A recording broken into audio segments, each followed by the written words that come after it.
3, 2, 1, tak. Čau, já jsem Boubou a za kamerou je JJ a uděláme první díl challenge s citronovou šťávou. No já myslím, že můžeme rovnou začít, ne? Ano.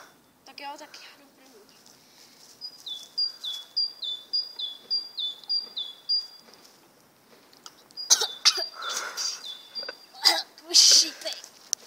Tak to je na sračku. Tak jo, teď jsem jdu já. Teď jde JJ. Takže lidi, já vás taky vítám a... Hej, ono to je kyselý a pak to je sladký, úplně dobrý. Tak já jdu taky teda. Kurva, mně se to vylilo na sluchátka.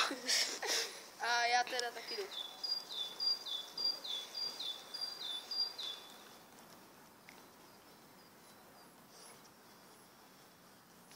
Můžeš to i vyplivnout.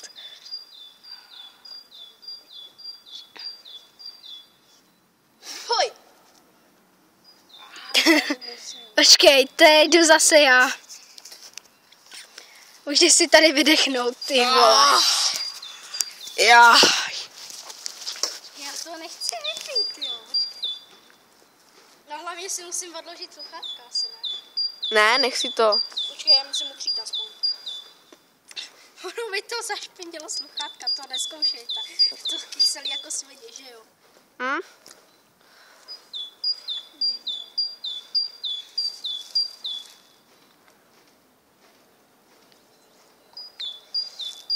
Ty vole, a to nevypiju. Ty vole. Takže takhle si to budeme předávat, dokud to nebude plný. Počkej, kolik tam toho je. Teprve tady to je. Slaž prdel. Ty vole. Tak to je na pičus. Tak jo. Promiňte za ty sprostý slova, no my to, no prostě. Vypípáme to pak. Hele, to asi vypípat nepůjde na mobilu. No tak, To je jedno. to můžeš. Teď jdu já znova. Není to prošlý. Doufám. Do 1.2.2015. No to ne. Takže teď znovu já.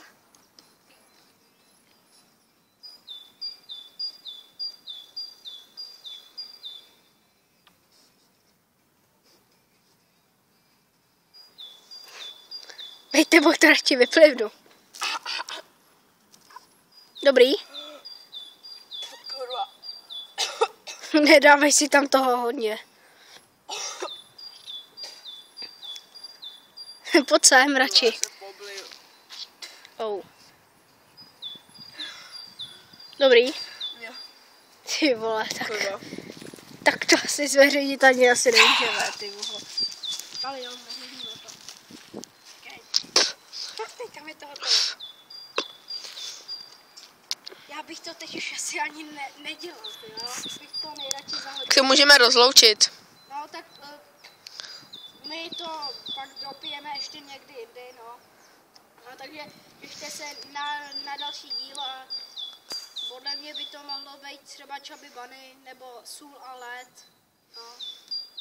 No tak čau. Čau, čau.